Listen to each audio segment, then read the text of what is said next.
Bharatiya Janata party की क्या स्थिति आप देखते हैं सर प्रदेश में लोकसभा की 10 सीटों पर सर?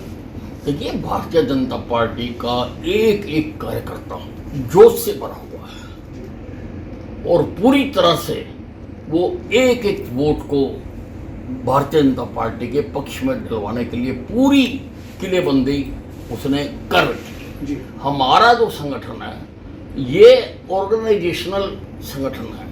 हमारे हर लेवल पर संगठन बना हुआ है, राष्ट्रीय स्तर पर है, प्रदेश स्तर पर है, मोर्चे बने हुए हैं, फिर जिले स्तर पर है, विधानसभा स्तर पर है, फिर वार्ड स्तर पर है, बूथ स्तर पर है, पन्ना स्तर पे है। हमारा किसी और संगठन का ऐसा ढांचा नहीं है। हमारा तो हर वक्त तैयारी हम कराते रहते हैं। अब बटन दबा दिया, अब हर कार्यकर्ता फील्ड में है। तो सर इस बार भी 2019 का इतिहास दोहरा पाएंगे, 10 की 10 सीट जीतने में सक्षम है इस बार, या कांग्रेस के चेहरे आने के बाद ऐसा लगता है कि कहीं मुकाबला है, कड़ी टक्कर है, कोई ऐसी स्थिति? देखिए, 10 नहीं 11 जीतेंगे जी। 10 लोकसभा की जीतेंगे, एक जहां से हमारे मुख्यमंत्री नायब सिंह सैनी लड़ रहे हैं वहां से हम भारी मतों से जीतेंगे। आप ये जो दूसरे हैं विरोधी, इनको खड़े मत देखना, 4 तारीख के बाद इनको चारपाई पर पड़े देखना। जी साहब, जो एक बात हो रही है, कांग्रेस के नेता खासतौर पे राहुल गांधी कह रहे हैं कि अगर बीजेपी को इस बार फिर मौका गलती से भी लोगों ने दे दिया तो संविधान को कुचल देंगे, संविधान को खत्म कर देंगे। संविधान की बात कहां से आ रही है सर चुनाव में? देखिए, किसी भी कांग्रेसी को जी और राहुल गांधी को जो कांग्रेस के साथ जाते हैं, संविधान नाम का शब्द उनके मुंह से शोभा नहीं देता, क्योंकि जितना संविधान को इन्होंने रोंदा है उतना किसी ने आज तक नहीं किया। राहुल गांधी को अपनी दादी का इतिहास जानना चाहिए, इंदिरा गांधी का। उसने संविधान को पैरों तले रौंद कर देश में इमरजेंसी लगा दी थी। हमने देखा है कि समाचार पत्र छपने नहीं दिए जाते थे, लोगों को पकड़ पकड़ कर जेलों में डाला जाता था, जबरदस्ती लोगों की नसबंदी कर दी, कुआरों तक की नसबंदी कर दी। हमने देखा नहीं। कांग्रेस ने बार बार सही ढंग से चुनी हुई सरकारों को 356 लगाकर उनको गिराया है।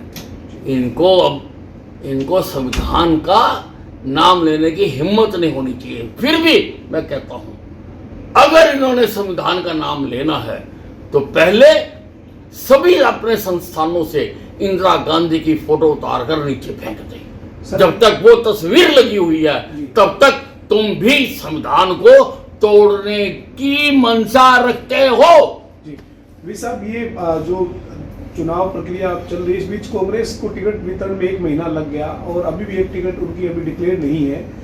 तो कांग्रेस की स्थिति पर क्या कहेंगे जब टिकट आने के बाद अलग अलग नेता अलग अलग बैठक कर रही है अपनी? देखिए, कांग्रेस कोई संगठन नहीं है, ये धड़े हैं। और ये धड़े टिकट वितरण के समय भूपिंदर हुड्डा सिंह धड़ा, SR के धड़ा, ये लगा तब इनकी ढुसुम हुई है, लड़ते रहे अंदर। और अब लिस्ट बाहर आ गई तो लड़ाई भी बाहर आ गई। किरण चौधरी अपनी अलग मीटिंग कर रही है, वरिंदर सिंह अपनी अलग मीटिंग कर रहा है, करण दलाल जी अपनी अलग मीटिंग कर रहे हैं। और ये तो केवल शुरुआत है, चुनाव की तारीख तक देखना कि क्या हाल होता है। सर, आपके जो मित्र हैं उनके साथ की फोटो जो आपने ट्वीट की उसको लेकर राजनीतिक चुटकियां ली जा रही है धनखड़ साहब और रामलीला जी के साथ। हालांकि देखिए, क्यों चुटकियां ली जा रही है, मुझे बताइए, चुटकियां क्यों ली जा रही है? मैं तो दिल्ली गया था, जो पब्लिक अंडरटेकिंग कमेटी है उसकी एक मीटिंग थी, मैं तो मीटिंग में गया था। और चूंकि मैं दिल्ली लगभग 1 साल के बाद गया, मैं जाता नहीं हूँ दिल्ली, तो मेरे कुछ रिश्तेदार भी वहाँ रहते हैं, मित्र भी रहते हैं, तो उनको मिलना था, उनको मिले मैं।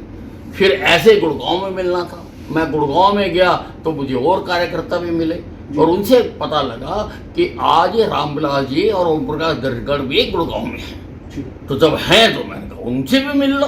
मैं उनसे मिलने चला गया। अरे मेरे बहुत पुराने संबंध हैं। मैं जब बैंक में क्लर्क की नौकरी करता था, उस वक्त भी रामविलास जी जब अम्बाला आया करते थे, वो मेरे घर सोया करते थे। मेरे पास उनके साइज की चारपाई नहीं थी, मैं 2 चारपाइयां जोड़ देता था और वो वहां सोते थे। मेरी तब से मित्रता है। ठीक है सर। अब ये तो क्या गुनाह हो गया कि मिल लिया, किसी ने प्रतिबंध लगा रखा है कि अब उनको मिल नहीं सकते। हम सामाजिक प्राणी भी तो हैं। मैं तो मिला हूं और मिलूंगा, इसीलिए मैंने वो ट्वीट किया है कि कुछ लोग सवेरे से चर्चा कर रहे थे, कुछ समाचार पत्रों में भी आया, तो भाई मैं तो मिलूंगा। दोस्ती है, निभाएंगे, आखिरी दम तक निभाएंगे। Thank you.